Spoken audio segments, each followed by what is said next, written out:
Good morning, everyone. Today we'll be discussing some common misconceptions and some simple truths about the vegan lifestyle. So it's like a frequently asked questions that revolves around the vegan lifestyle and that returns over and over and over again. So there are quite a few questions that come up. Though this is not an exhaustive list, of course, it's just a short list. We can make several presentations of the most common misconceptions that most vegans often hear. Like, where do you get your proteins? What about calcium for milk? And then I often hear myself, and what about plants? Don't you care about plants? So, yeah, so okay, we will not answer maybe all of the questions, but again, some of them. Maybe we'll make several presentations about it. I hope you'll enjoy these presentations. Maybe you yourself have these questions. I hope this will answer them, or at least give some clues about the answers, and then one can make one's own research. Because that's the thing, when there is something new, then we are curious about it. We are not sure. If one is heard about the vegan lifestyle for the first time, then it's normal to have some questions, some concerns. Especially since the world is definitely not vegan, not yet at least. But at the same time, the vegan lifestyle is no longer really such a secret society or something like that. It's quite mainstream nowadays, which is great. So there are many products which are labeled vegan, many food, many not only food, but even like products like care products, maybe skincare, and then they are marked clearly vegan and cruelty-free. And there are many vegan restaurants, many vegan sites, many vegan recipe creators, which is wonderful in all countries. So it's not limited to one country, but all countries have their, or most countries have their like vegan niche, which again is wonderful. So that means that when as a vegan we can travel to other countries and then enjoy like vegan restaurants, for example. So yeah, so let's discuss this a little bit. So where do you get your protein? That's one of the most, maybe the first question that most vegans hear.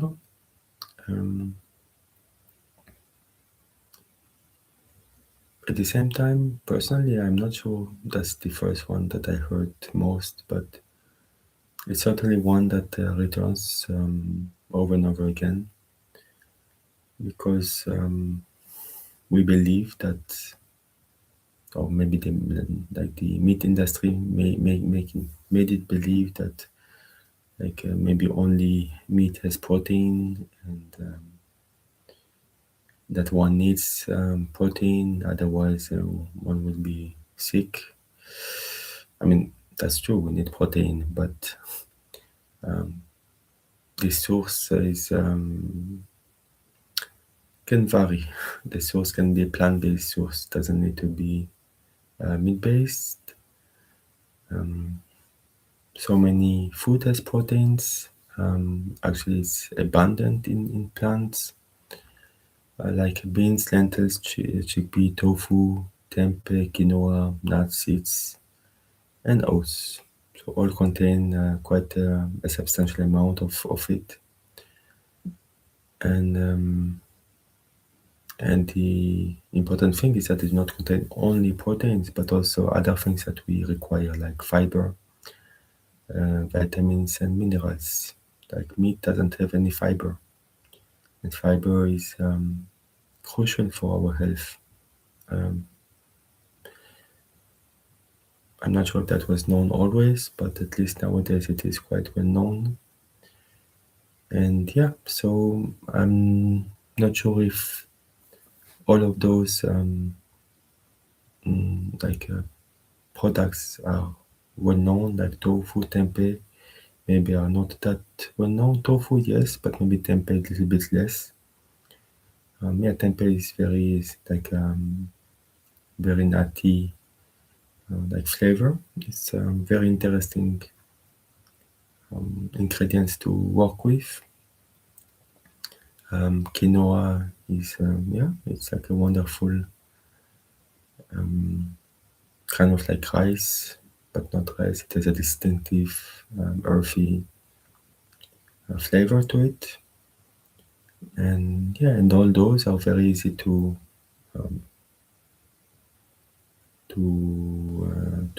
have to source. In most supermarkets, one can find them nowadays at least. I mean, some of them always, like beans, lentils, chickpeas. I believe they were always present in maybe even in old supermarkets. And yeah, nuts and seeds also, of course, and oats usually, yes. And yeah, tofu nowadays probably also. It's very much used in Asian cuisine. And but there are yeah, and there are others. So yeah, and when we look at big animals, very strong animals, like gorillas and elephants and horses and cows. Well, they get their proteins from plants, so that's how they get their own proteins. So we can like skip the middle animal and go directly to the source of all the proteins. And yeah, and those and bulls also, they're also based on plants. So bulls are extremely powerful. They have massive muscle mass that comes well entirely from plant-based diets. And yeah, protein deficiency is almost unheard of in when one eats enough calories, which in many, if not most countries, that is the case. So there's never any issue with protein, that's for sure.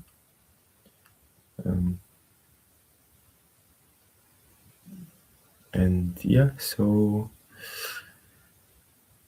this question is kind of a no question, at least in most countries. Because in some countries, maybe they have like malnutrition issues and not enough food. But as discussed in previous lectures, this is mainly caused by the animal agriculture, where the animals, all the food is given basically to the animals, and then we eat the animals. So like 80% of the land used for agriculture is for made for animals or their feed or what they eat, and all this gives only about 20% of world calories. So it's a completely disproportionate statistics, and that's what causes on the that some countries have more than that some countries don't have enough food. And plant-based diet would help enormously with that. But I think I saw statistics if everyone went vegan or plant-based, then we could feed several billions more people on Earth without any issue. So this is something to ponder about and to reflect deeply. Um, so where do you get your protein? Um,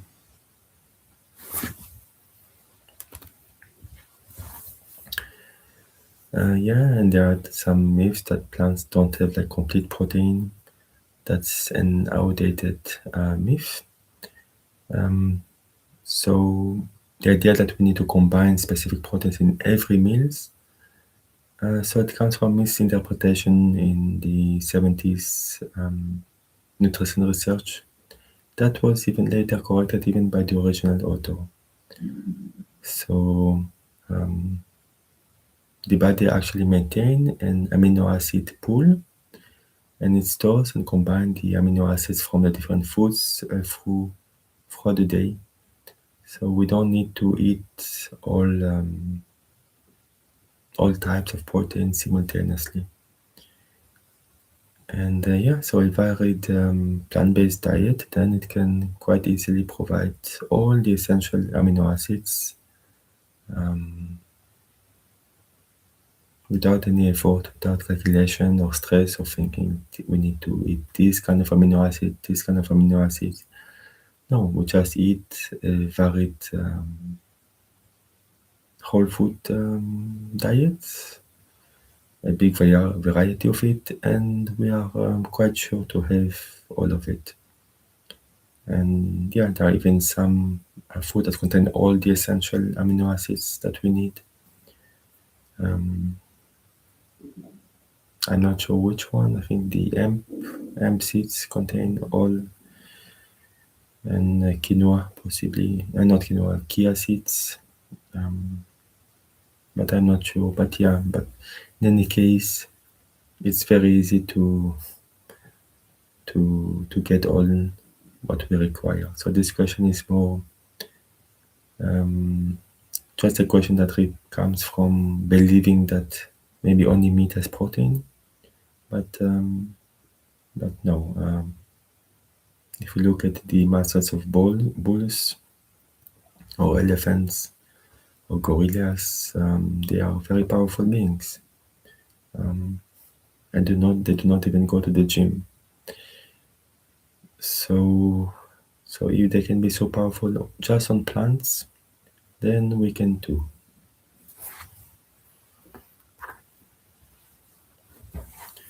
And that's another question that repeats often and a big misconception. What about calcium? Like if we don't have meat, don't we have good bones? But the reality is that calcium is abundant in the plant kingdom, and our bones don't care where that calcium comes from. If it comes from a cow or a plant calcium, it's just calcium. And there are many great plant sources, like all the leafy greens, like broccoli, kale, bok choy.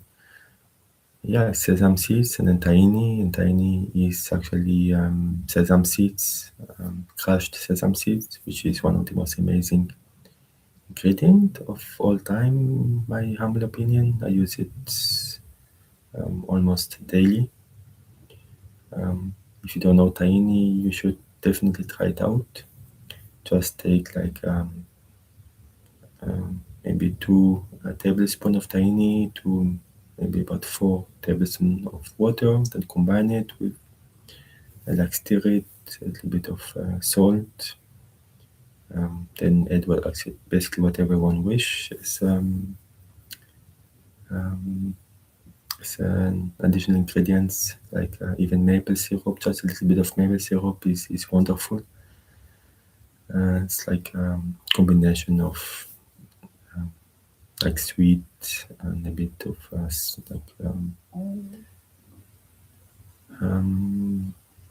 yeah, it's wonderful. Then we can have also fortified tofu or fortified plant milks, and all provides excellent levels of calcium. And the incredible truth is that many countries with the lowest dairy consumption have significantly lower rates of osteoporosis than the high dairy consuming nations. So osteoporosis is like the bones, important bones fractures, bones health that one gets usually when one become older. As one becomes older,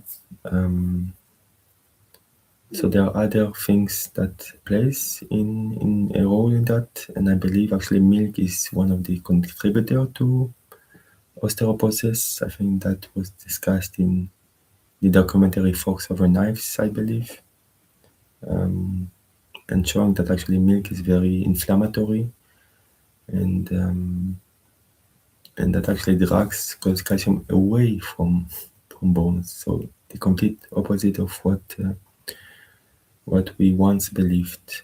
But unfortunately, this misconception, this fallacy is very widespread, especially by, of course, by promotions from the milk industry, who don't want to see their share of money diminish. So they make so many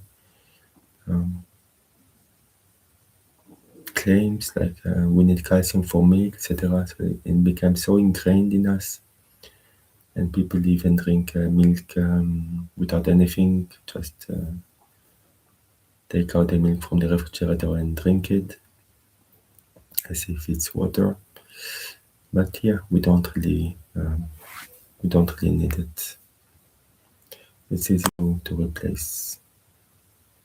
The only reason for milk is for babies. Milk is, the cow's milk is for a cow baby to become a gigantic and very heavy cow in very short period of time.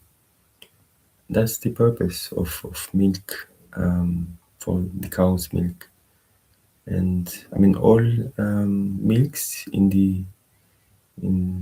for each species, for each mammal, is for that specific species. So they have their specificities of nutrients that are very, very important for their babies. That's why cow's milk is very important to cow's babies. They will not drink humans' milk. They would probably die. And or maybe they would not grow up as they should.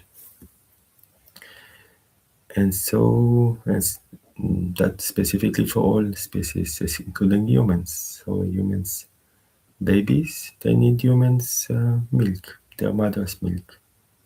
That is the perfect ingredient for them, made up by nature after millions of years. So we can trust that it is good. But for some reason, people believe started, for some reason, I don't know how or why, started like taking milk from especially cows, but also other animals. And then they started believe that this is important for some reason. But no, we should not even drink milk after we have weaned of it. After a couple of years, when a baby grows up, then it doesn't need milk anymore for any species, any mammal species. That's like that.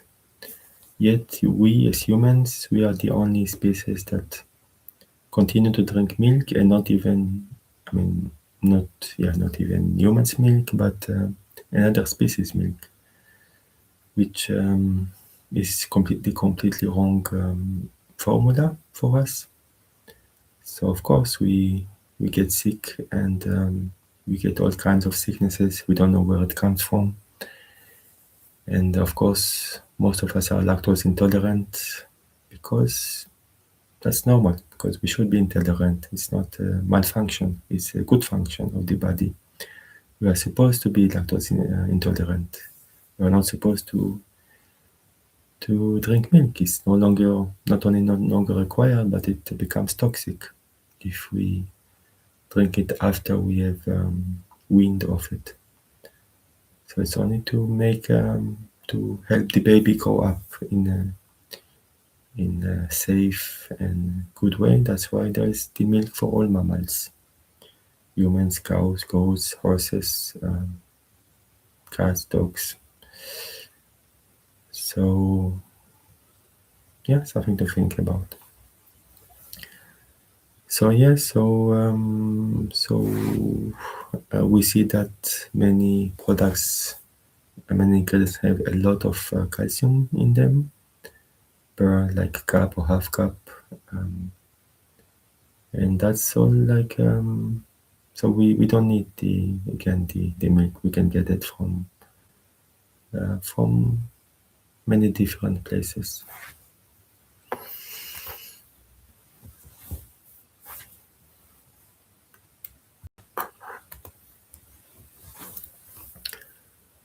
So yeah, what about do we need meat for iron? Sometimes we may hear that. The reality is that plants contain iron and plenty of it. And then so we don't really need it. And there are many products, many ingredients that have iron by default, like lentils, beans, chickpeas, again tofu, and many seeds, and spinach, and whatnot. So yeah, and then it's a good idea to add vitamin C to when we eat eat something for iron. So we can just pair it with all the iron-rich food with a little bit of citrus fruits,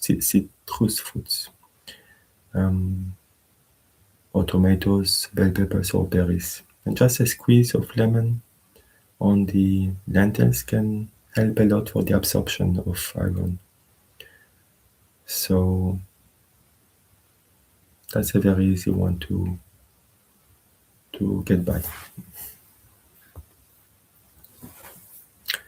And then what do we have? So what about vitamin B12?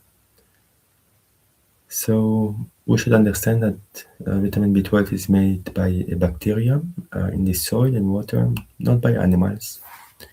So animals get B12 from bacteria in their gut or from supplemental feed. So it's when they eat on the soil, sometimes a little bit of soil from what they eat, then they naturally get vitamin B12. But the truth is, in modern days, like even in the farms, even the cows themselves, because they don't get any more outside time, almost nothing outside. There's no more. They don't eat grass. Then they themselves are injected with vitamin B12 supplements. So they are themselves supplemented. And so basically what we eat is the B12 from the supplement that the meat producers give to their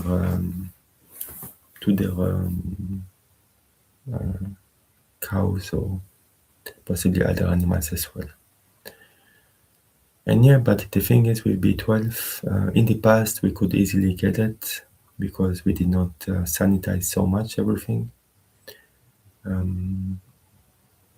But this, since we have this modern sanitation, then we completely remove all the B12 from all the from our food and water. And the truth is that even many meat eaters are also B12 deficient due to also absorption issues of it. So we see that there are B12, sometimes there's B12 shots that one can take, being a meat eater or not. And but it's also easy to get a vegan source of B12 from either supplements or fortified foods.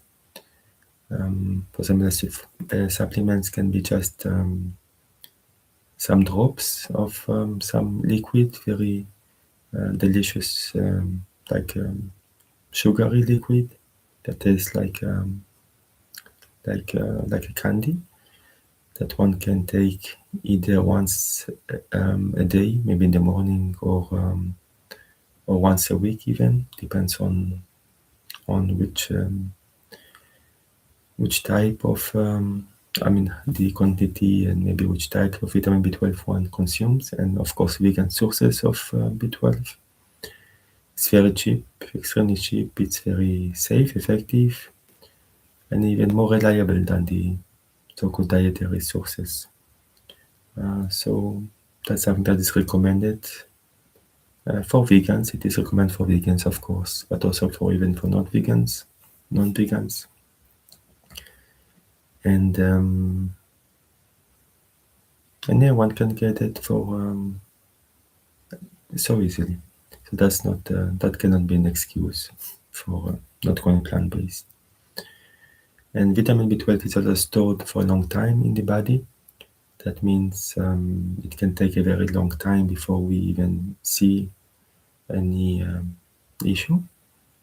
I think it can even be stored for several years, I believe.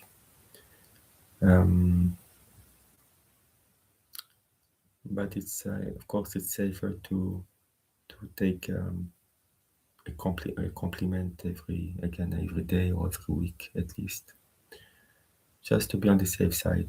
And if one wonders, then one can just take a blood test every year. Then one can be sure that all the levels are at the right mark.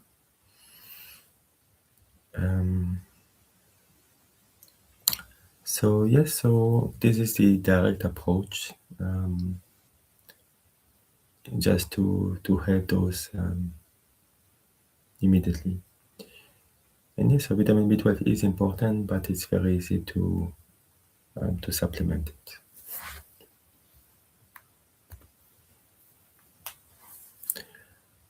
So yeah, maybe that's another question. Isn't vegan food boring or restrictive? Well, the truth is that there are many cuisines that are naturally plant-based oriented, especially the Asian cuisine and also the Indian cuisine, except for dairy. So all the curries, or the stir fries, or the Mexican tacos, so the pastas, or the Middle Eastern, a lot of it food like hummus. So hummus is vegan, for example, and Muhammadara, I forgot the name. That's also a wonderful Middle Eastern food, which is also vegan. And falafel is vegan, tahini is vegan.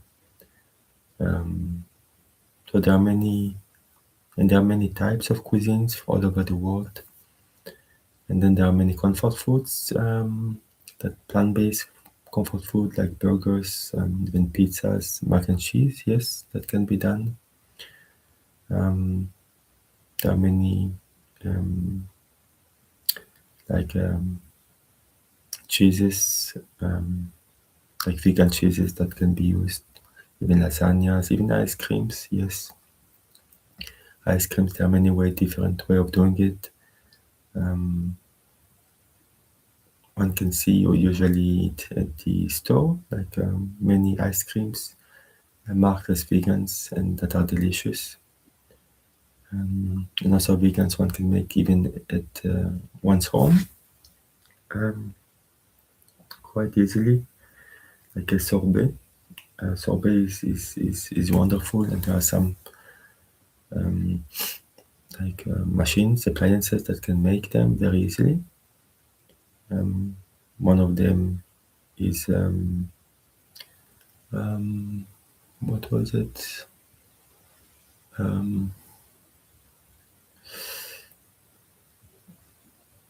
Oh, I forgot the name. Nama juicer is wonderful. I even have it. I forgot the name. But yeah, it's a wonderful machine where one just put frozen fruits in there, and what comes of it is basically wonderful sorbet, very pure, very healthy, and very tasty. So one can put especially bananas, frozen ripe bananas are quite wonderful. And then add whatever one wish. For example, frozen dragon fruits is wonderful paired with bananas, frozen mangoes, berries, of course. So yeah, so ice cream is checked. And of course, there are many plant-based burgers nowadays. And yeah, they are delicious as well. And very easy to get in any store, maybe especially health store. And yeah, then indulgent dessert. There's also wonderful vegan, fully vegan desserts that are quite amazing. No need to use milk or eggs. One can easily substitute other things for them. And there's even indulgent raw desserts, which are also quite amazing.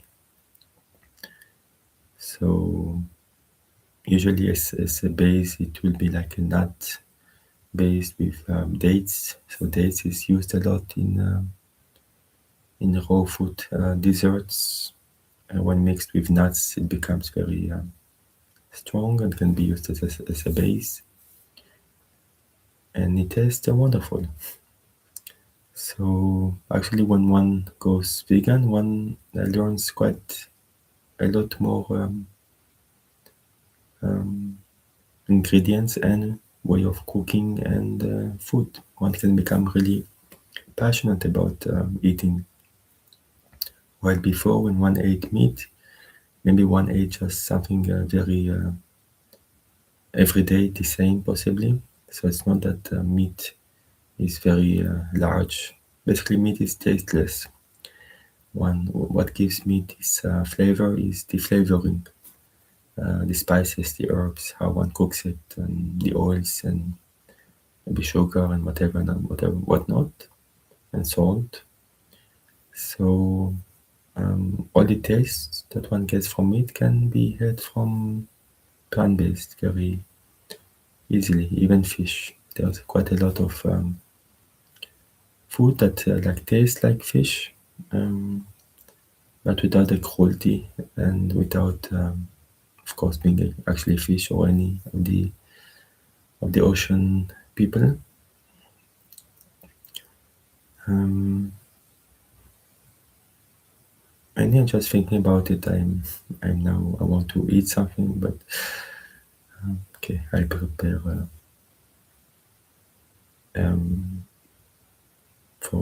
for lunch. So yes, so is vegan boring? Food boring? No, of course not. Once enough to go even to any vegan restaurants, one will immediately be shocked by how diverse and wonderful plant-based eating can be. Another misconception is veganism expensive? Well, the reality is that staple vegan foods are among the cheapest and the most affordable foods on earth, like beans, rice, and lentils. Those have fed civilization for thousands of years because they are so nutrient dense and economical.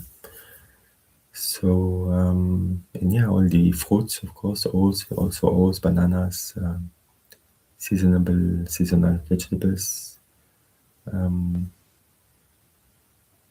peanut butter. Everything is quite cheap. Actually, it's the other way around. That meat, cheese, and fish are typically the most expensive items in the grocery stores. So replacing them with plant proteins can significantly reduce the food cost for most families. So it's the complete opposite of what we may think. Of course, unless one goes one starts to buy like very specific vegan food, maybe some meat alternatives or things like that that maybe are more expensive, comparatively at least. But one can eat very simple food, and then as a treat, one can get a more expensive one if one wish to. But also, even like meat eaters, they also can eat meat alternatives if they want some change um, in their diet. So yeah, so is veganism expensive? Short answer, no. One can eat for very cheaply on this lifestyle. Yeah, isn't veganism unnatural or maybe extreme? I think that's maybe one that comes often. Um, but one should see uh, what does it even mean to say natural. Is like the modern industrial animal farming, is that natural? Like of confining like thousands of animals in a small warehouse and feeding them diet that are not even for them. Like they even eat, make them omnivores. They give them even food that comes um, from dead animals, from even fish. Diets that are not species correct, but it's just cheaper, so they just keep them because all the farm, all those farms, what they want is money. So they will take all the routes, the shortcuts to make it so. Um, and they use a lot of antibiotics, of course, because there are so many issues in those farms when one confine them in a completely unnatural way. And then one process them like on assembly lines, like for slaughterhouses where they are scared to death. Is that natural? I hope not. That's not natural. That's not kind nor compassionate, and they should not even exist. So natural is what comes from the earth. That's what natural. Um, I mean, all the fruits that we eat, that's natural food. Is that extreme? No. What is extreme about it? Is it unnatural? Certainly not. And humans have evolved like to eat either completely or predominantly plants. Um, Maybe they ate a bit of occasion meat when there were droughts, possibly, but they were mostly plant-based, if not entirely, in many places. Um, but then, with time, corruption sets in the in mankind's way of doing, in their hearts, and then something happened that completely clouded their reason and hearts. So yeah, we can choose compassion, so environmental sustainability, um, I mean, choosing compassion, environmental sustainability, and personal health is not extreme. It's quite a thoughtful, like return to empathy and to logic, to responsibility and alignment with our values. So we need to use technology and knowledge in order to reduce harm to all beings, and that is deeply a human, a good human thing if we do that. So yeah, there is a beautiful quote by Jeremy Bentham, like a philosopher. He said, "The question is not can they reason nor can they talk, but can they suffer?" So why should the law refuse its protection to any sentient, sensitive being? That's a good question, maybe to answer by politicians um, and lawmakers. Yeah, so what is extreme is the double bypass surgery. That is extreme. Or we take, like, I think, a vein from the leg and put it in the heart. I mean, it can be super important to save a person's life, but that is extreme, and that is caused by mostly by the food, if not entirely. People don't need to suffer those kind of terrible things which cost healthcare like so much money. I don't know how much, maybe billions, possibly trillions of dollars. If one went vegan, then that would be a very big save for healthcare subjects. There would be almost no such surgeries needed. It will be like an antique. Like people would wonder in 50 years, like looking back, like, oh, how come they had such surgeries? Well, because of what they ate, mostly. So, and those that are sick, then they can get better quite fast if they go on a plant-based diet. Whole food plant-based diet especially. One can watch again the documentary Forks Over Knives. That can be a very motivating movie if one has any issues, health issues. Then if one goes plant-based, one can heal fairly fast. I'll not say, of course, for all sicknesses. Sometimes it's I will not say too late, but it's kind of on an advanced stage. So, but one can always going plant-based in any case will help quite a lot in probably all cases to reduce pain, to reduce suffering, to reduce pills and like shots that one can has to make for oneself. Diabetes can it can help a lot, especially diabetes type 2. Like plant-based diet can completely reverse it, which is quite amazing. So many people suffer so much from diabetes, but they do not wish to change, to do what needs to be done in order to heal, which is just going, especially whole food plant-based, but even just vegan would help significantly. Even type 1 diabetes can be helped quite a lot. I believe they can require just half of their medication if they eat a whole food plant-based diet. So there's so much suffering in this world that is not required, that we suffer because we maybe lack of education about it, lack of social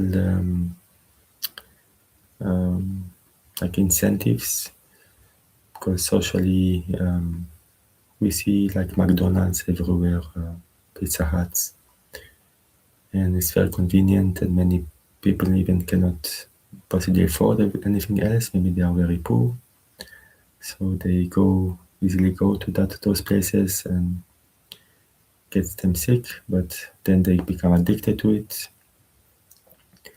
and that's a vicious cycle. So if a government really cares about their people, and they should, if not they must, that's their job, then they should think about this too, and consider and really know that a plant-based diet can heal so many issues. So the government should make plant-based food the cheapest, even cheaper than what it is currently now. Why is meat relatively cheap? Because the government subsidizes the meat industry and the dairy industry very, very much. They give them a lot of money. Otherwise, I think the animal agriculture would not survive without the government's assistance.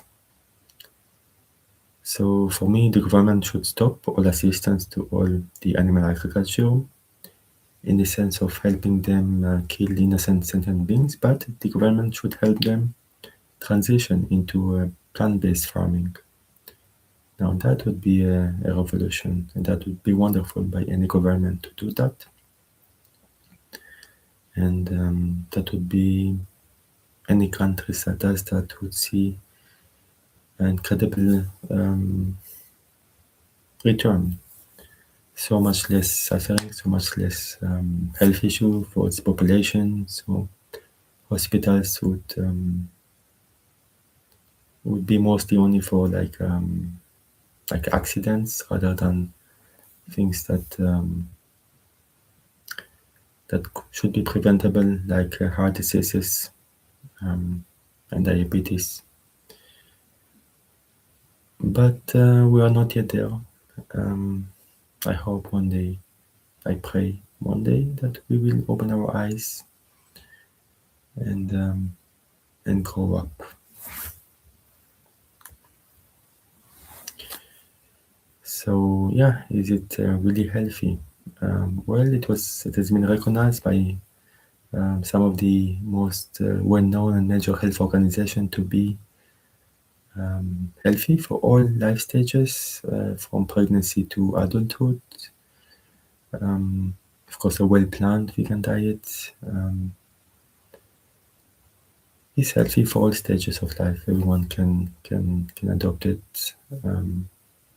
Of course, one needs to check, especially once one is pregnant, then of course one needs to eat very healthy.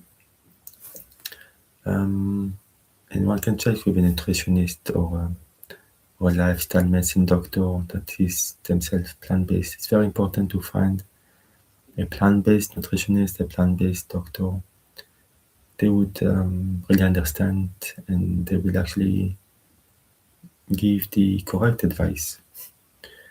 Because when like first doctors, they don't have almost nothing, no nutrition studies, even though they are supposed to be helping people, but they do not. But the most important aspect of their training, nutrition, is completely skipped, and that's not a coincidence. That was actually also through pressure by the animal agriculture.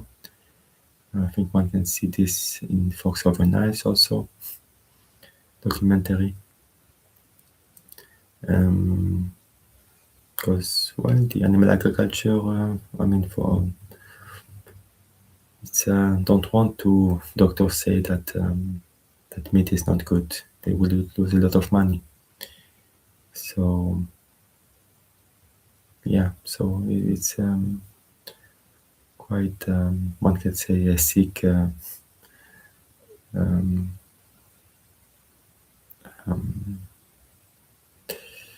way of doing.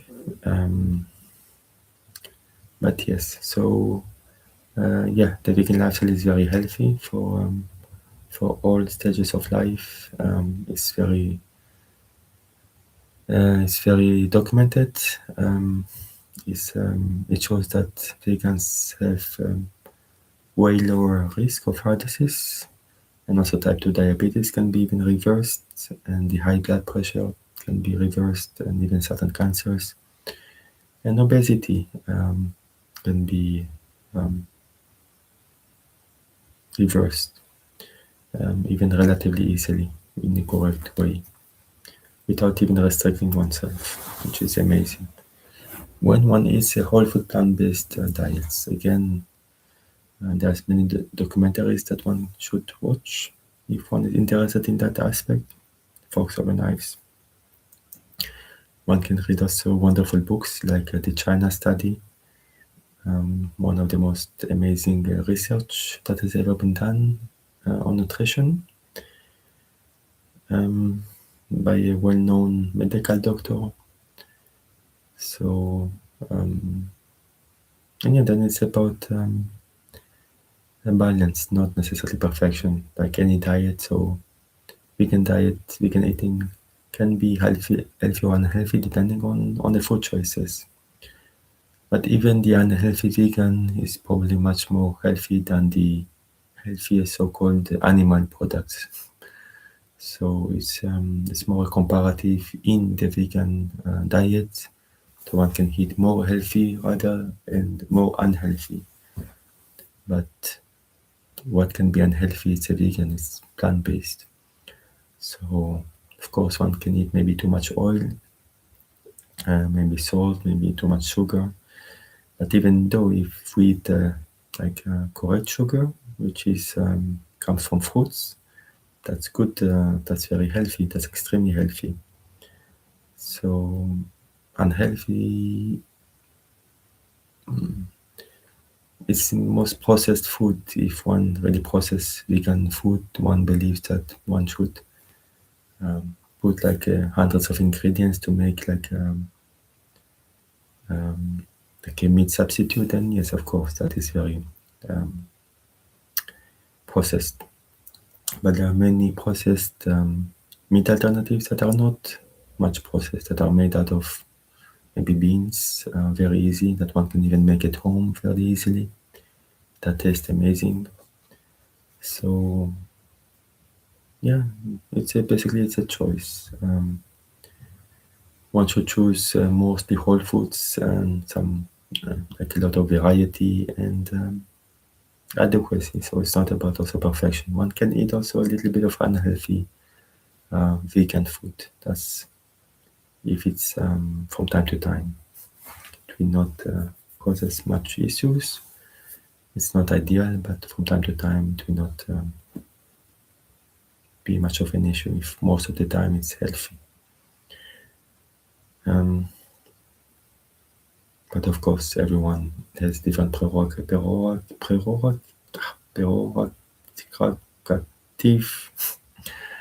For some people, it's very important to eat 100% healthy because they are sick. So they need to eat 100% whole food plant-based diet, like what is called SOS free, so no salt, oil, and sugar. For them, if they need to really heal, then they need to be more strict. And it's not really strict, because even then one can eat wonderfully, even without those. There's a wonderful recipe creator called well, she created with her husband the whole food cooking plant-based whole food plant-based cooking show. There is a link in my playlist. I mean, not playlist, in my recommended sites, so one can check her out. She's quite amazing. She has a very large following, and she prepares wonderful, delicious whole food plant-based diet that are extremely healthy. And she is mostly, if not only, whole food. So that's wonderful. And there are others which prepares also healthy food, but maybe not that healthy, but also not that unhealthy. So it's all about balance. And some eats with oil, some eats without oil. Some eat with sugar, some without sugar, some with salt, some without salt. But overall, really, vegan lifestyle is very healthy. So, and yes, it's not about restriction. So it's mostly about aligning with compassion. So making choices that reflect our values of kindness towards animals, care for the planet, and respect for our own health. And then, yeah, it's a journey. It's not a destination. Some people go vegan for health reasons. That's perfectly fine. Of course, if one goes for health reasons, then also one should really study health, the health aspects of it. One should eat the healthy sides of a vegan lifestyle, the most healthy, especially if one is sick or doesn't feel well, then one should really eat the best of the best and feel always energized. And yeah, then some do it for the planet, for caring for the planet, and some like me do it because of kindness towards animals, and that's personally my favorite reason. Possibly even the only reason that I need. I don't need any other reason. For me, the animals are not food or their secretions, and we have no rights to steal their life, basically, steal their freedom, steal their well-being, their everything. Yeah, we completely destroy the animals, their families, for our own, mostly for our own gustative pleasure, and other reasons as well, like clothes also, and hunting, maybe some consider the sports or fishing. Um, but yes, so for me that's a reason enough to go vegan. But doesn't matter which reason one chooses. The animals don't care. The animals just care that we leave them alone. And peace, like PEACE, not in pieces, PIECES. So it's up to us. And yes, veganism can be really healthy, yes, and at the very least, much healthier than the animal alternative. How can dead flesh be healthy? It's ridiculous. And also dairy, how could it be healthy? It comes from it's a milk that we're not supposed to drink in the first place, and especially not from another species. Doesn't make any sense. Or eggs, when we think about what they are, I mean, it doesn't make any sense to eat it. And it's very unhealthy as well. Lots of cholesterol, bad ones. So if we want to be healthy, we should give up all this and just try out a plant-based diet. So go to Veganuary, try the 30 days Veganuary challenge, and I would highly recommend it. There are other challenges, but this one is one of the most well-known. Millions have tried it out. I think in 2025, there were, I think, 25 millions who tried it out, something like that. It's crazy numbers. Or in total, I'm not sure, don't remember. But it's very helpful to try it out and see for oneself. Because, okay, we can talk for hours, but the best is always personal experience, like everything. Like if somebody has never tasted a mango and one say, "Oh, mango is so wonderful," one can maybe believe one, but not be sure. But once one eats the right mango, oh wow, that's the best thing I ever tasted in my whole life. So similarly with the vegan lifestyle or the plant-based lifestyle, maybe we we heard about it, we hear about it, but we don't really know what it feels like to eat a plant-based diet. Then just try it out and see for oneself.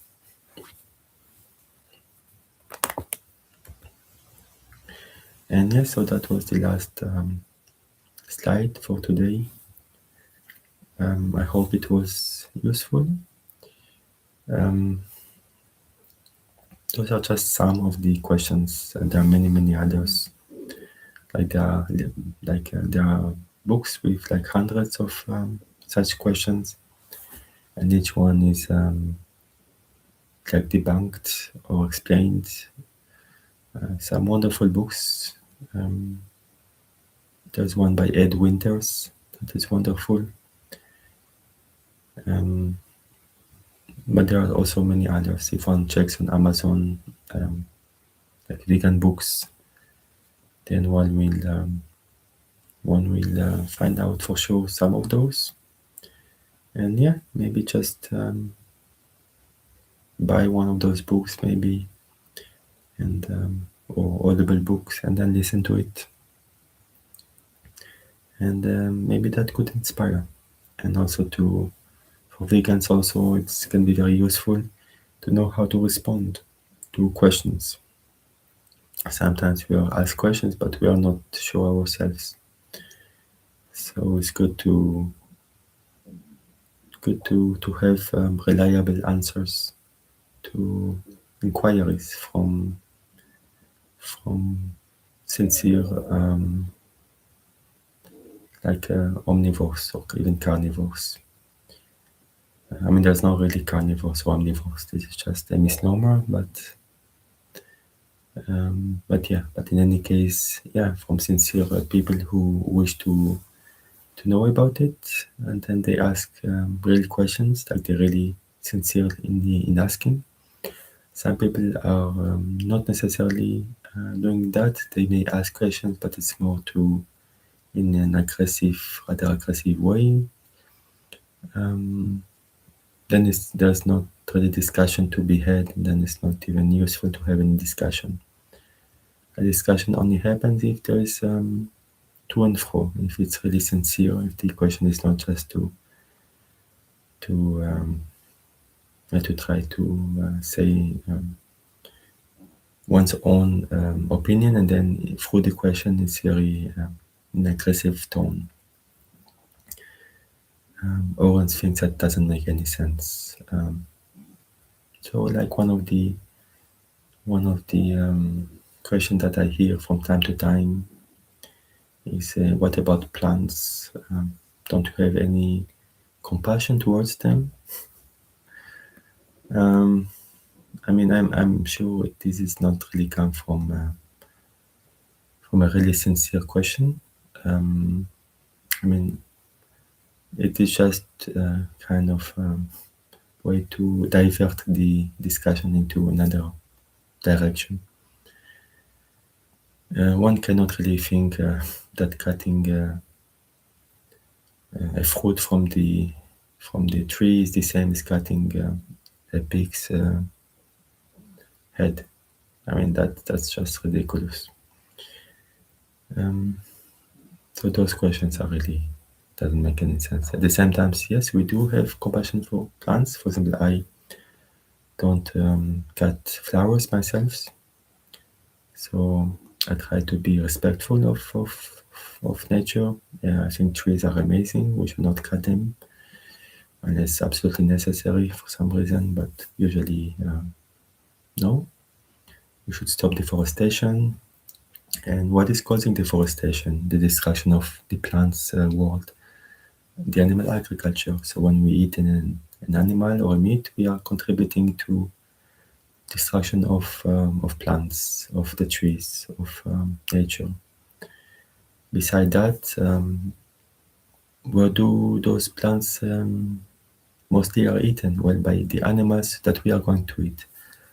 So way more plants is eaten by the animals themselves that are in all those animal agriculture farms and barns. Then we eat those meat. So when we eat again a meat, basically we eat way more plants than a plant-based eater. So if we have truly compassion for plants, even then we should go plant-based. That would be true compassion to all. And this question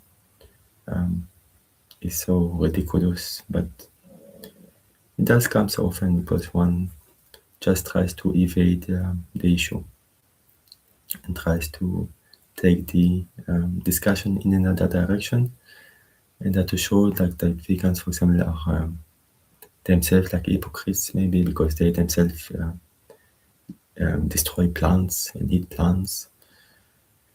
And they talk about compassion, but they eat plants. I mean, come on. We cannot compare eating like a lettuce to eating a living, breathing cow, or pig, or goat, or horse, or even cats and dogs in some places in the world. So so those kind of questions usually they may be curious, maybe some are really curious about it, but usually it's just about evading the question, but one's own responsibility. And so many other questions that we can discuss, but maybe we would stop here, and maybe I will make a couple of other presentation with different questions, because I think that's really a good format. Like question and answers are always very nice. I like those myself, because those questions are asked by many people, and so it's good to answer them like in a kind of frequently asked questions manner.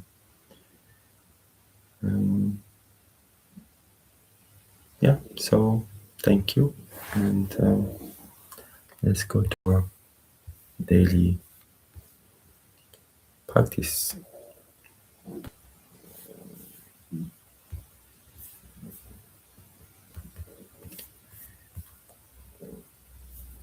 So let's start our practice. So as always, we will start with the prayer. So this prayer is I like it very much. So it includes like the 5 principles of Reiki, which is wonderful 5 principles, and then an affirmation plus a wonderful mantra. I'm not sure of the origin of the mantra. Maybe, I don't know, maybe it comes from the Vedas. I'm not sure. I have to look it up. But there's a well-known mantra that is very important one. One that really speaks, that basically is a vegan mantra, vegan-based mantra, if one really understands it. It's a compassion mantra, about compassion, about loving kindness. So let's start. Just for today, I will not worry. Just for today, I will not be angry. Just for today, I will do my work honestly. Just for today, I will show gratitude for my many blessings. Just for today, I will be kind to all living beings. May today be a joyful, peaceful, blissful, and magical day. Loka samasta sukhino bhavantu. May all the beings in all the worlds be happy and free. And may our thoughts, words, and deeds contribute in some way to that happiness and freedom for all. Om Shanti Shanti Shantihi. Om, peace to all of nature, peace to all living beings, to all the human people, to all the animal people. And finally, peace to ourselves, to our own mind. Om. And let's now have our daily gratitude session. So for a couple of minutes, just being grateful for everything that we have. again for our families, house, beds, clothes, work, like work colleagues, wonderful colleagues, and yeah, laptops, technology, um, so much things to be grateful for. Teachers. So let's do that.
and slowly come back. So now we move to the physical exercise of the morning. We do the exact same sequence as yesterday.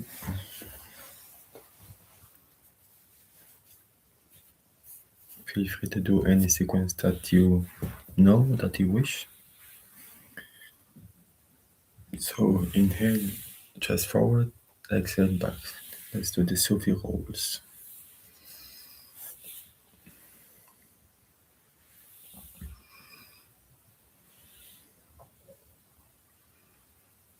The other way.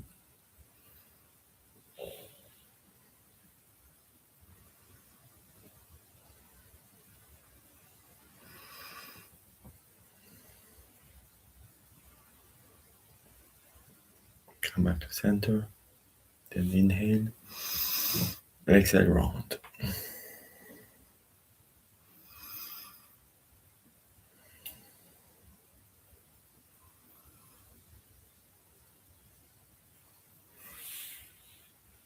Inhale, extend the spine.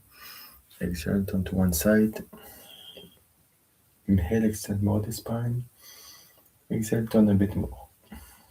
Inhale, center. Exhale, the other side. Inhale, extend the spine. Exhale, turn a bit more. Inhale to the center. Inhale now. One hand on the mat and turn, bend.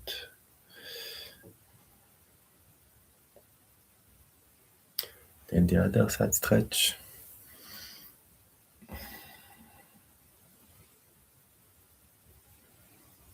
Come back to center. Hands on the shoulders. Inhale up. Exhale back.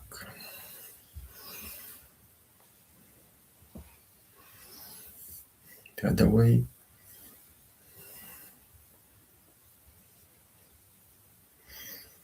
Come back to center. Make some magic with the hand, fingers.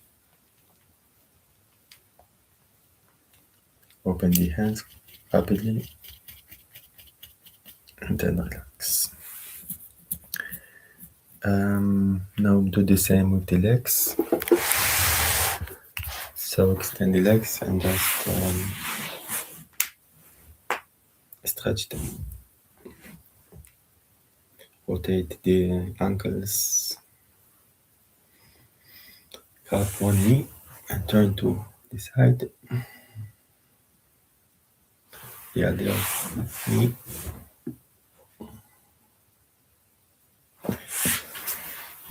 Now put your legs in a diamond shape, maybe a bit forward, not too close, and just bend forward without pushing.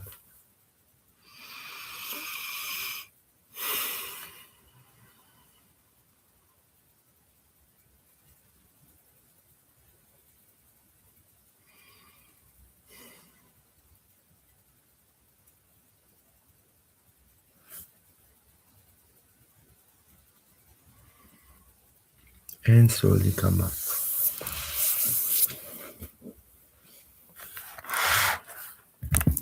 So that concludes the physical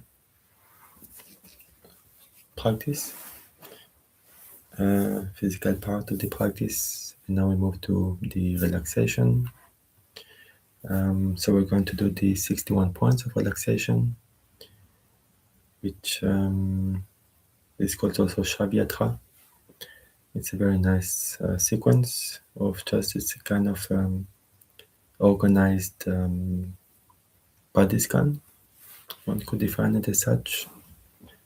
So we're just concentrating on different points on the body in a specific sequence. So before doing that, we just do a very rapid general body scan, and then we move to the 61 points. We do it twice, once together and once on your own. So let's start. Let's close your eyes. Take a couple of deep breaths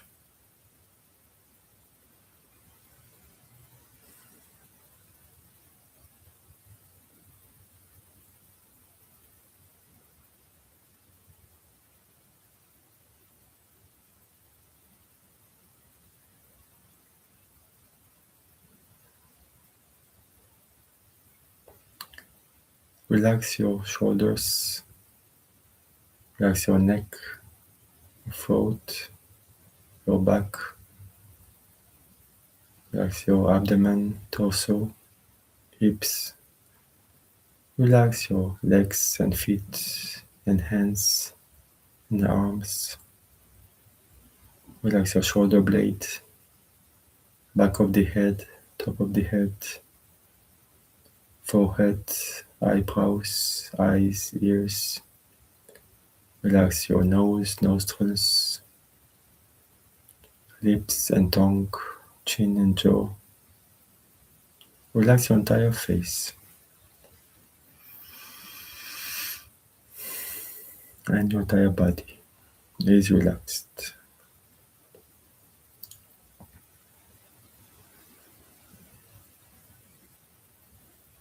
Now let's start. So bring your entire attention to the space between the eyebrows, to the pit of the throat, the right shoulder, right elbow, right wrist, tip of the right thumb, tip of the index finger, middle finger, ring finger, and little finger. Back to the right wrist, right elbow, right shoulder, pit of the throat, left shoulder, left elbow, left wrist, tip of the left thumb, tip of the index finger, middle finger, ring finger, and little finger. Back to the left wrist, left elbow, left shoulder, pit of the throat, the middle of the chest, the right chest, middle of the chest, the left chest, middle of the chest, the navel, lower abdomen, right hip joint, right knee, right ankle, tip of the right big toe, tip of the second toe, third toe, fourth toe, and fifth toe. Back to the right ankle, right knee, right hip joint, lower abdomen, left hip joint, left knee, left ankle, tip of the left big toe, tip of the second toe, third toe, fourth toe, and fifth toe. Back to the left ankle, left knee, left hip joint, lower abdomen, navel, the center of the chest, pit of the throat, and the space between the eyebrows. And relax.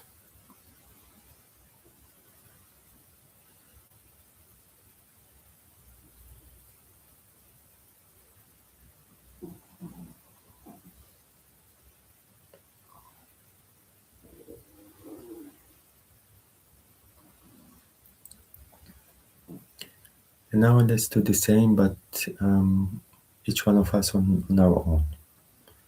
So let's start now.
and slowly relax. So before we go to the pranayama, let's take 5 minutes break.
So let's start our pranayama sequence. So we will do again like previous days, like 3 pranayama exercises, starting with breath control exercise, which is first we start with 1-1, meaning we inhale for 4 seconds and exhale for 4 seconds.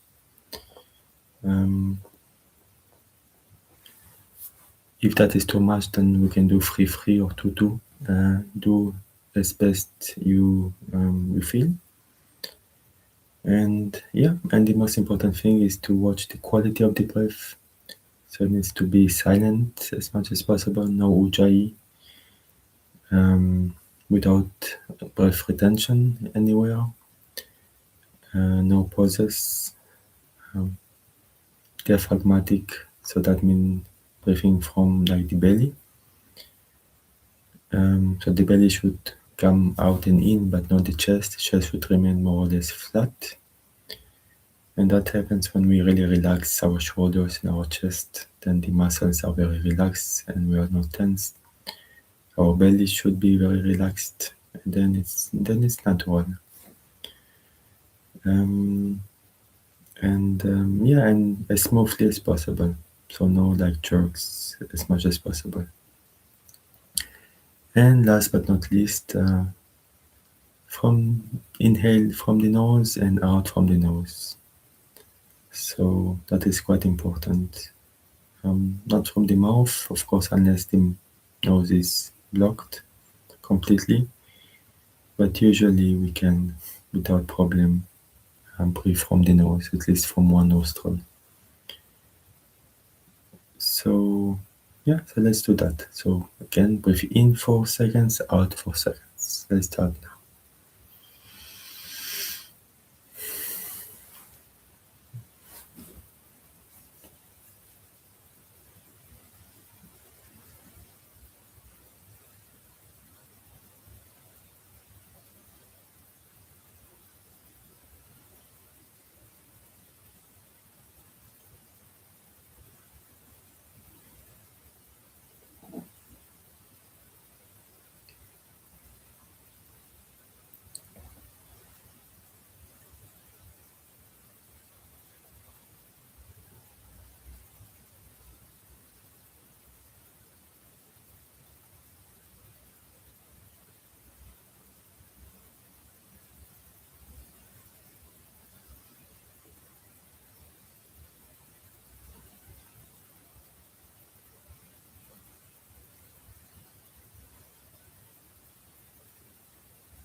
and relax.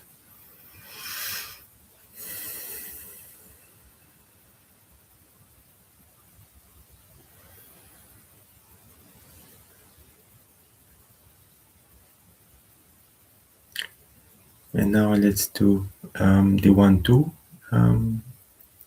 exercise, meaning we inhale for x seconds and exhale for 2x seconds. So the exhalation should always be greater than or equal to the inhalation in order for the parasympathetic nervous system to kick in, which is the system that is responsible for rest and digest. So the calming system, opposite to the sympathetic nervous system, which is more fight or flight or stress. So let's do that. So inhale, we will do 4 seconds inhalation, 8 seconds exhalation. If that is too much, you can do 3-6 or 2-4 with the same quality of the breath. So let's do that now.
And relax.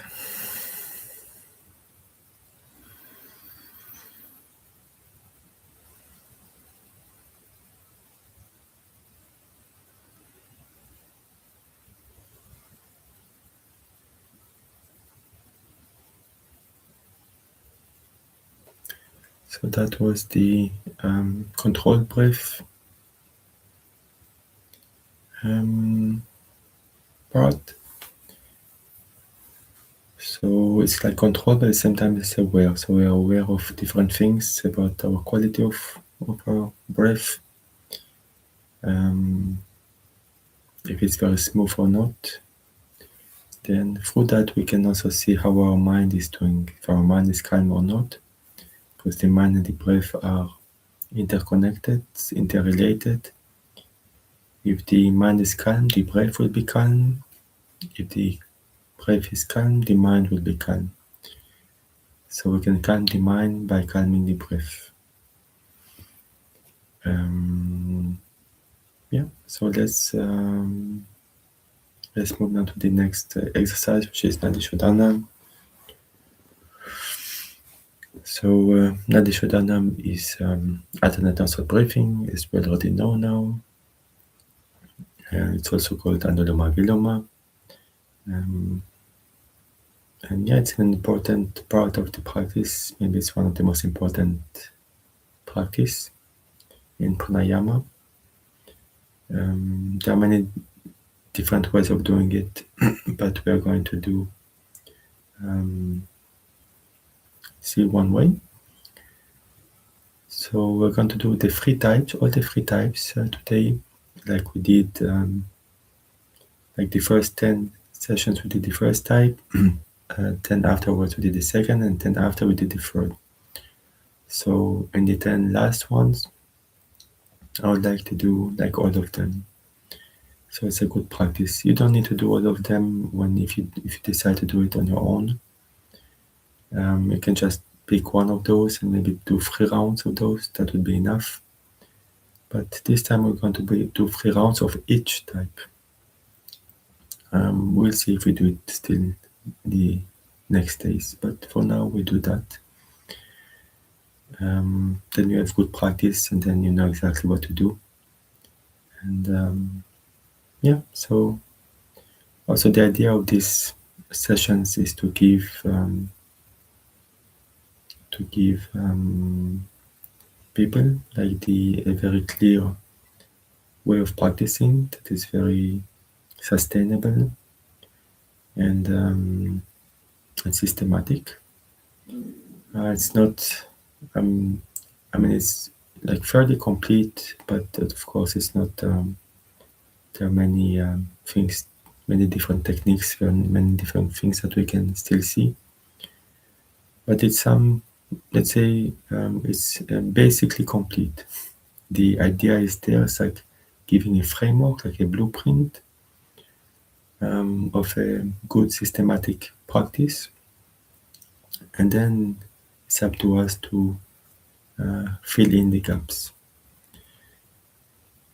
So, but this practice is already quite a good sequence.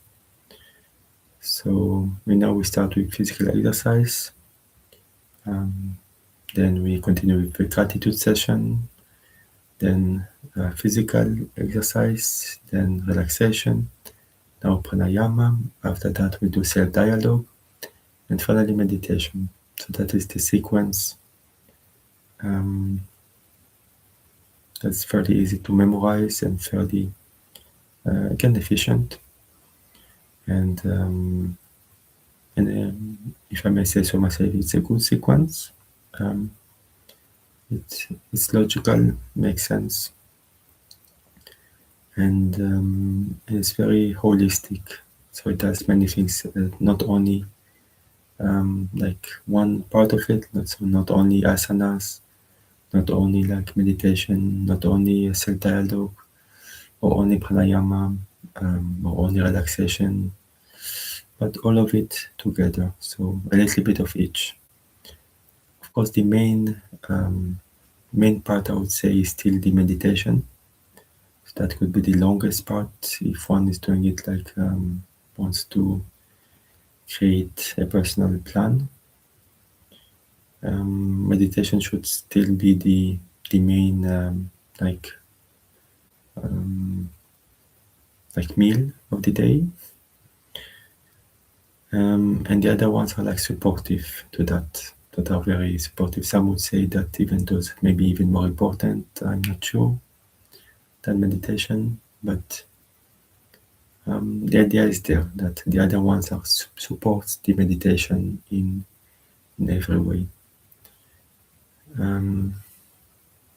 Yeah, so now let's pass to the Nadishodhanam. So what we do is, first we're going to do the first type. We're going to do together one round, and then each one of us is going to do 3 rounds by our own, on our own. So the hands should go to Vishnu Mudra, so open the index and the middle finger. We block the right and left finger with the thumb and the ring. And the first type is, imagine we start with blocking the right, then it will be exhale, inhale, exhale, inhale, exhale, inhale, then exhale, inhale, exhale, inhale, exhale, inhale. Hope that was visible. So like exhale from left, inhale from right, exhale from left, inhale right, exhale left, inhale right, and the opposite. Exhale right, inhale left, exhale right, inhale left, exhale right, inhale left. So it's kind of like a circular motion. In total, there's always 6 exhalations and 6 inhalations. We're going to do it without retention, without pauses, very smoothly. We do more or less 4 seconds in, 4 seconds out. And yeah, so let's do that. So let's first inhale, exhale, inhale to start. Block right, exhale from left. Switch inhale, switch exhale, switch inhale, switch exhale, switch inhale, exhale from same, switch inhale, switch exhale, switch inhale, switch exhale, and switch inhale. And relax.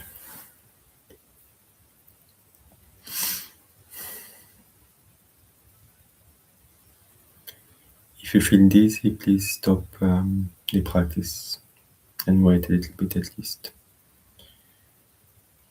So yeah, so let's do each one of us 3 rounds of that type. Remember, each round starts with the opposite nostril. We can take maybe 5-10 seconds rest between rounds. And yeah, don't rush it, just do it very mindfully. So let's start now.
and relax. And now we're going to do the second type. So, second type is, again, imagine we block the right, then it's exhale, inhale, switch, exhale, inhale, switch, exhale, inhale, switch, exhale, inhale, switch, exhale, inhale, switch, exhale, inhale. That's one round. So again, 6 exhalation, 6 inhalation. That doesn't change. We always start with the exhale and we end with the inhale.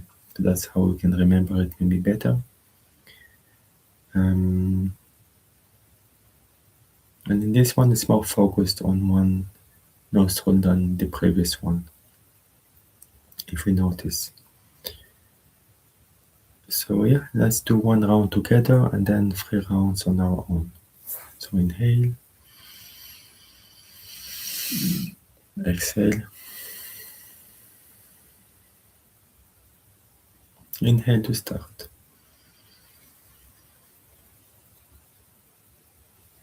So block the right, exhale from left.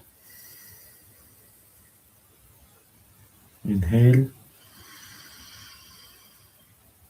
switch, exhale, inhale, switch, exhale, inhale, switch, exhale, inhale, switch, exhale, inhale, switch, exhale, inhale, and relax.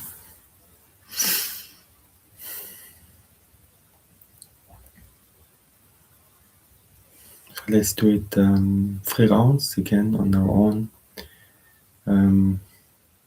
Remember, each round starts with the other nostril. Take 5-10 seconds of rest between rounds. Do it at your own pace. And let's start.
and slowly open your eyes.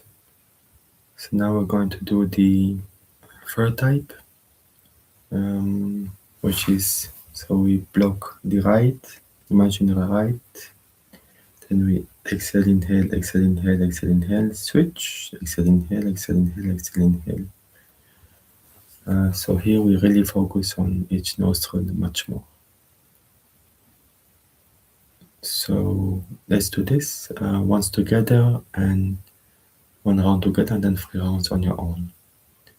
So let's start. First inhale, exhale, inhale to start. Block right, exhale from left. Inhale, exhale, inhale, exhale, inhale, switch, exhale, inhale, exhale, inhale, exhale, inhale, and relax.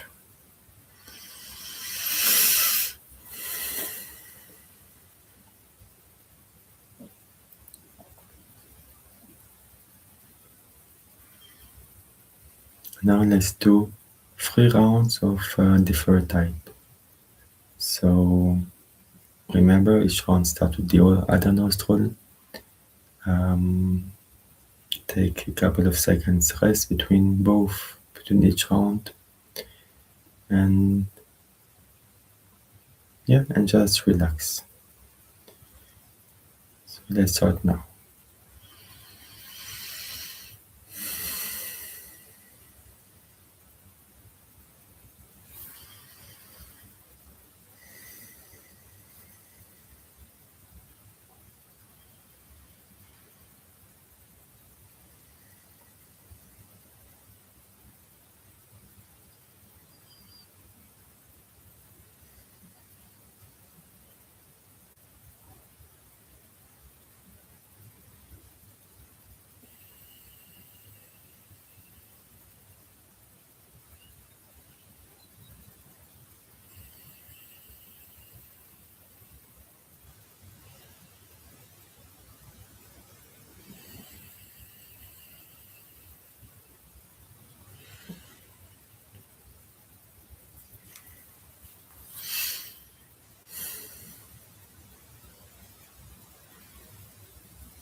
And just relax.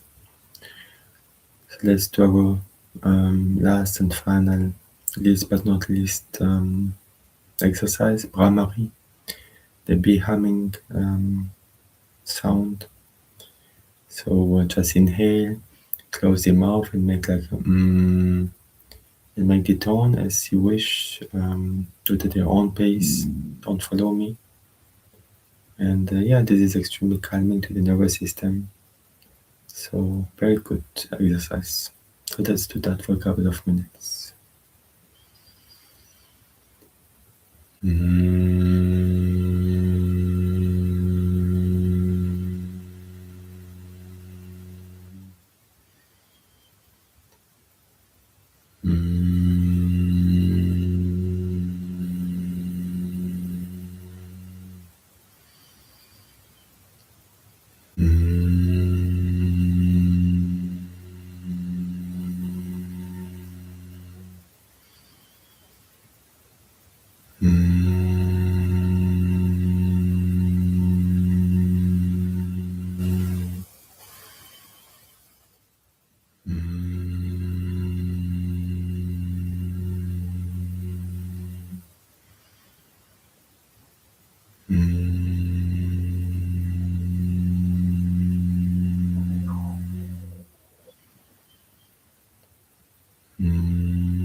And relax.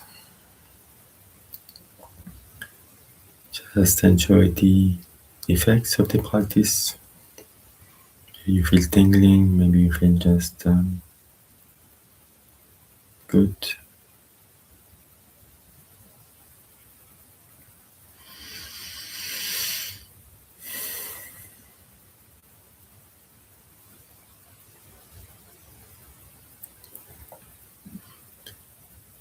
So now, before we go into the self-dialogue, let's take 5 minutes break.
So let's start our practice. Okay, so we will do the self-dialogue first.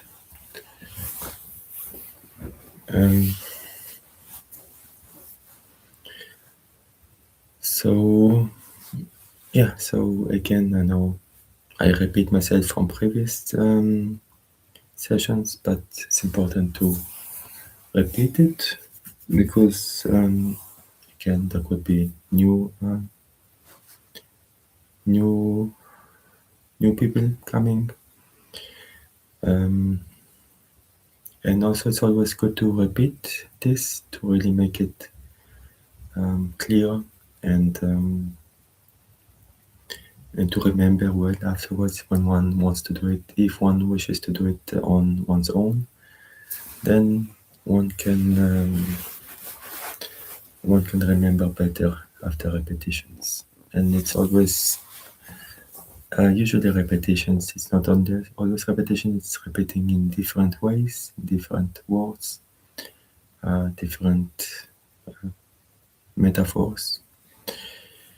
But for here, it's quite direct. So again, self-dialogue is all about kindness and compassion towards ourselves, our own mind, talking kindly to our own mind in a constructive way, in a beautiful way, in a light-hearted way. And there are many ways that we can do that. So sometimes we do not talk very gently with our mind. We can insult it and be very rude to our mind. But actually not realizing that basically we talk to ourselves. So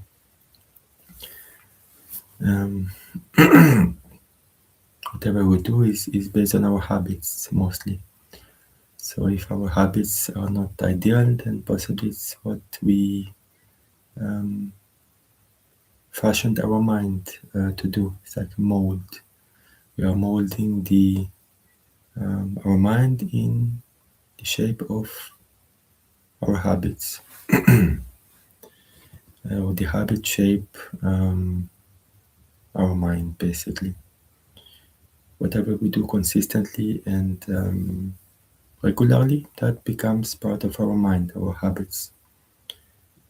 And so we should realize that if we insult the mind, then basically maybe we insult our own habits, our own acquired habits.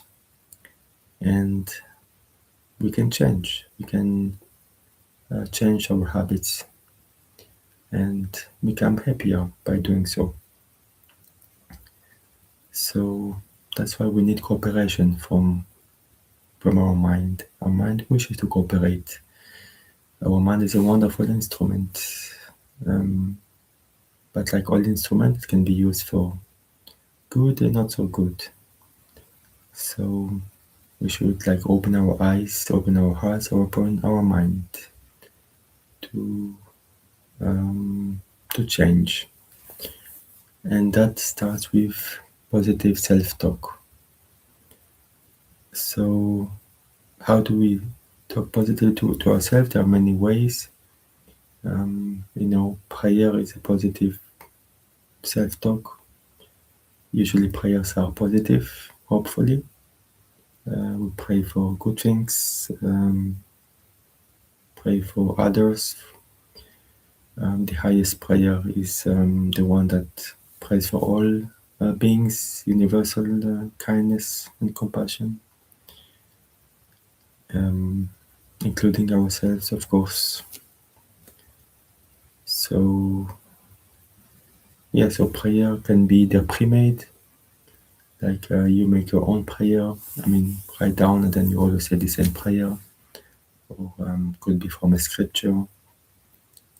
Or it can be self-made, where one is creative every single time that one prays, then one prays from the heart. That is some of possibly the best kind of prayers. most impactful at least. But all is good. Then there is gratitude, like we do every morning. That's a wonderful, positive self-dialogue. If you think about it, it is self-dialogue because we are talking to ourselves. We are grateful to something or someone, but it's we talk to our own mind. So it's like it's energy that benefits us and benefits others as well. For our own gratefulness. Because when we think, when we are grateful, that will reflect outside as well. We will be grateful even outside as well. It will show up. People will feel it. They will know. And then we have affirmations. Positive affirmations can be self-dialogue, good one. There is what is called contemplation on higher truths. Can be many types. For the yogis, they have the Mahavakyas, which are like great utterances of great sense in the past. And then one reflects upon it. One can also reflect on the question, who am I or who am I not? Or, any higher truth, one could say. Doesn't mean we have the answer, but at least we ponder about it. Like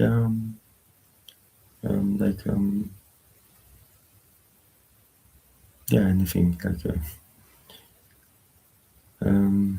what is consciousness, what is awareness, what is who is God,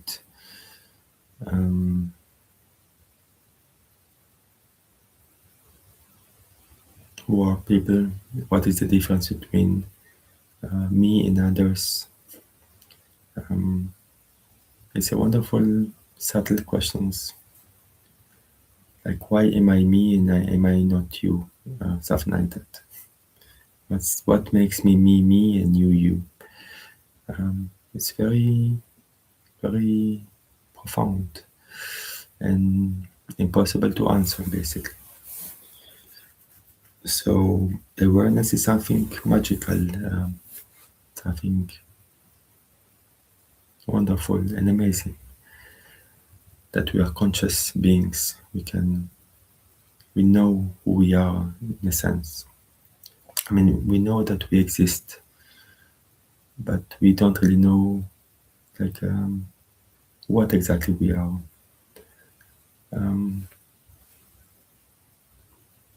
We can imagine like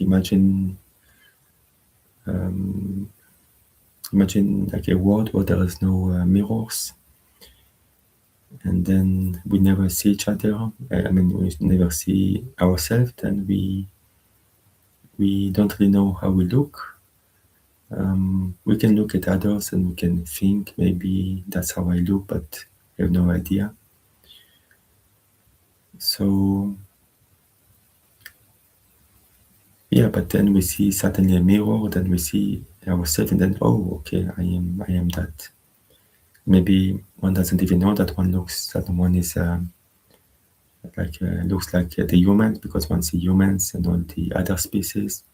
And one think, maybe I look like a cat or a dog or a cow or a pig. But then once one looks at the mirror, then one knows, I am a human. Similarly with consciousness, something like that, is that we are something, we know that we exist, consciousness exists, but we are not really sure what we are. And others kind of reflect it at us, other beings, because they are also that awareness, same awareness. But we need to look at the mirror of our own self. We need that mirror. That mirror is comes from inner experiences, like it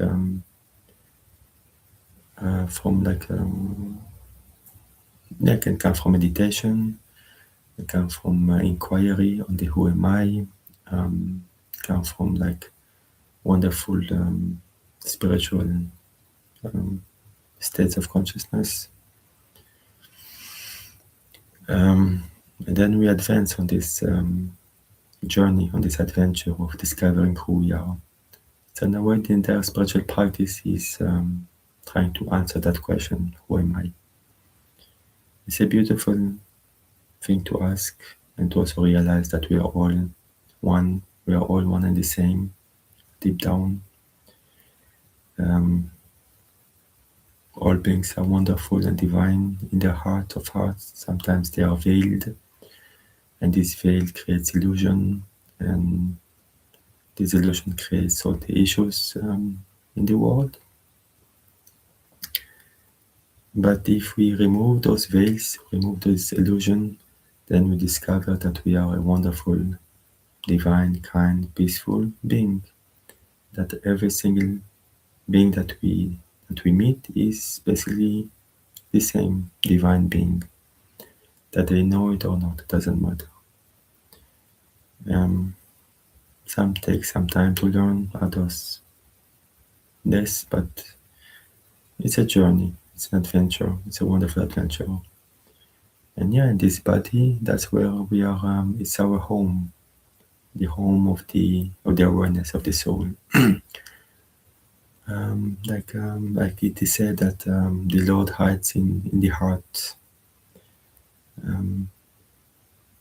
and the Lord is present in each and every heart. There's no heart that doesn't have the Lord. That one believes in Lord or not doesn't matter. It's like consciousness, awareness, the ocean of love, ocean of kindness, ocean of compassion. Beloved, one can call her as one wish. It's all the same to her. So this is who we are, and this is what we try to discover through different means, through kindness and compassion, because kindness and compassion are its very nature. Nature is that of true love, the nature of the soul, of awareness. So when we become kindness and awareness, in a way we reflect awareness itself. That's why we are also attracted to the great saints of the past or the present, like the great Jesus Christ, for example, or the great Buddha, and many, many others. Because they were very kind, they were very compassionate, they wished well to all and everyone. And we can too. It's not limited to some beings.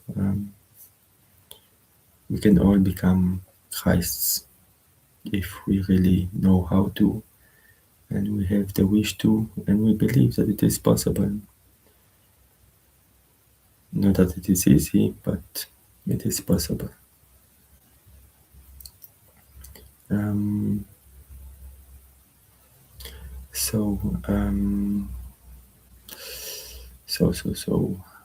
So that is contemplation. Then we have self-counseling, which is trying to find out what we want exactly in life.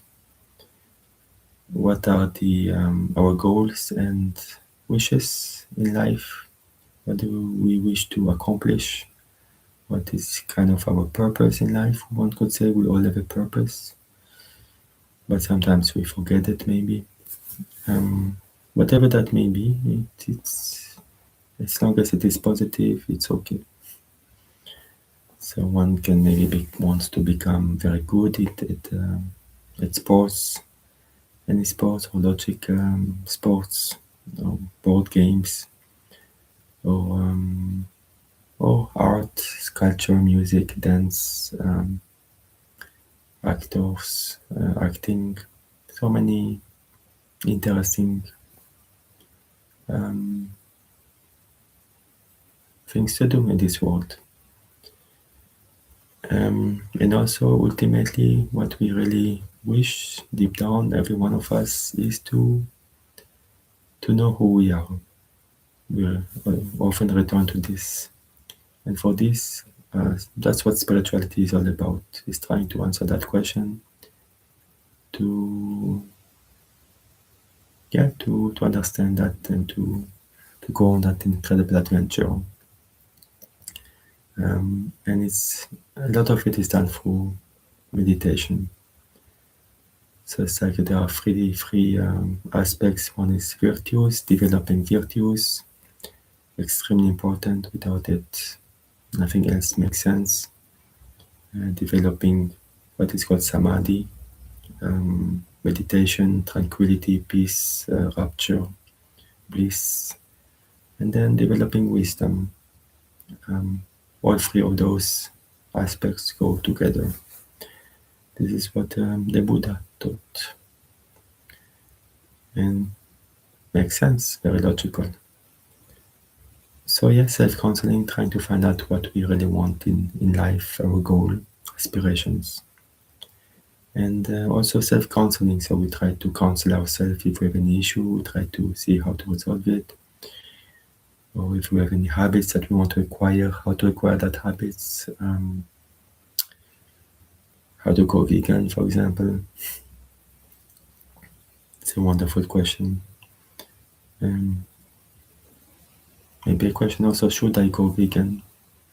And maybe think about all the aspects that one can think of, all the things that we talked about in all the presentations, but just logically, no need for any presentation really.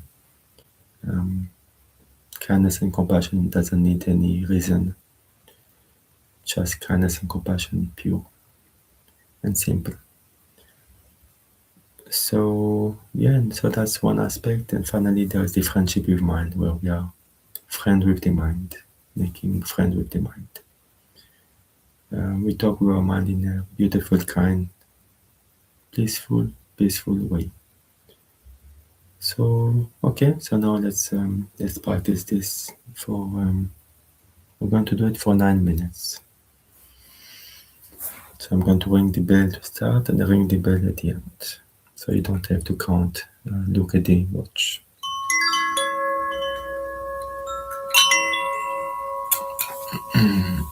You decide what you wish to talk with yourself about.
relax a little bit.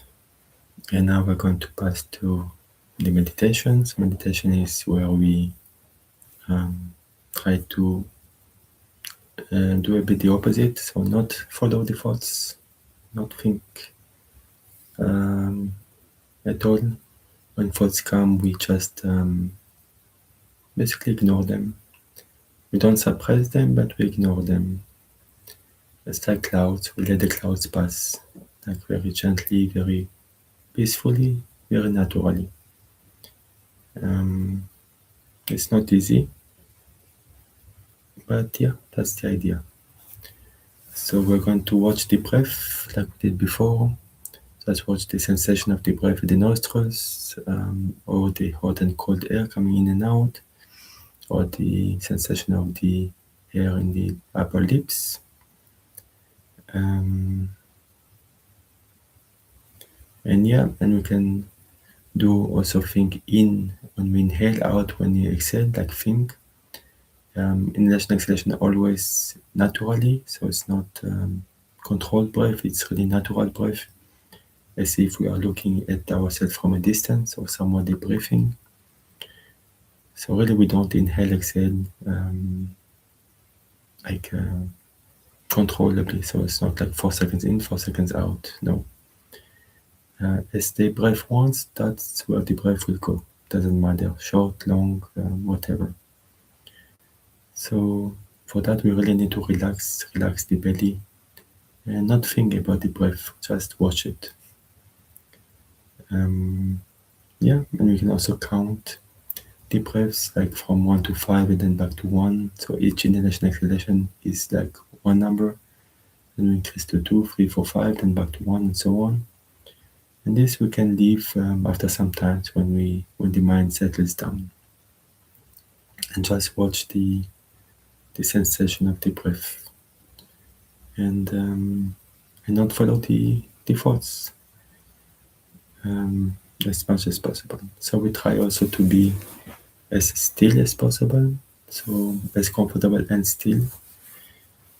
And so let's do that now for 9 minutes.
So relax a little bit, stretch your legs,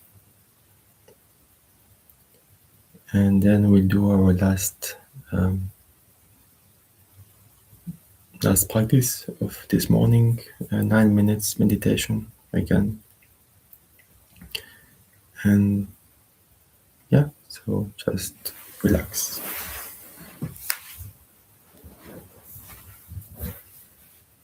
Try to give it all in the meditation.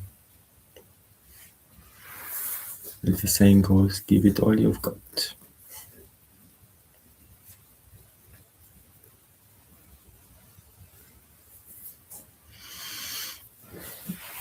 Okay, let's do this.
So